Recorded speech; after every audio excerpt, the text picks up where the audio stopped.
চালায় কিছু কিছু পাঠাচ্ছে, কিন্তু বাপ কিন্তু বাপকে ছাড়ে না। জেনে রাখুন, বাপ বাপকে ছাড়ে না। 34 বছরের এই বামফ্রন্ট সরকার পড়ে যাবে, গড়াগড়ি খাবে, আর এই মস্তান বাহিনী দাঁড়িয়ে দাঁড়িয়ে দেখবে। এ কথা আমরা স্বপ্নেও ভাবিনি, আমরা ভাবতে পারিনি যে কোনোদিন এই বামফ্রন্ট সরকারের মৃত্যু ঘটবে, মুখ থুবড়ে পড়বে, মাত্র 7% ভোটে গিয়ে দাঁড়াবে।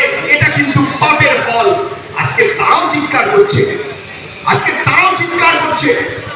এই যে মমতা ব্যানার্জি যেখানে যেখানে তৃণমূল কংগ্রেসের যেখানে যেখানে সভা হচ্ছে, সমিতি হচ্ছে, পথসভা হচ্ছে, সেখানেই হুমকির বন্যা বইছে।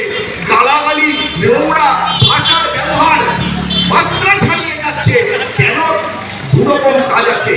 একটা হচ্ছে মমতা ব্যানার্জির কাছে নিজেকে জাহির করা, যে দেখো আমি কত বড় মস্তান, আমি কত বড় হুলুদাস, আমি কিন্তু জনগণকে গালাগালি দিতে ছাড়ি না, আমি কিন্তু মহিলাদের অপমান করতে ছাড়ি না, বেশি বাড়াবাড়ি করলে রেপ করে দেবো, এরকম একটা ভাব। আর কি?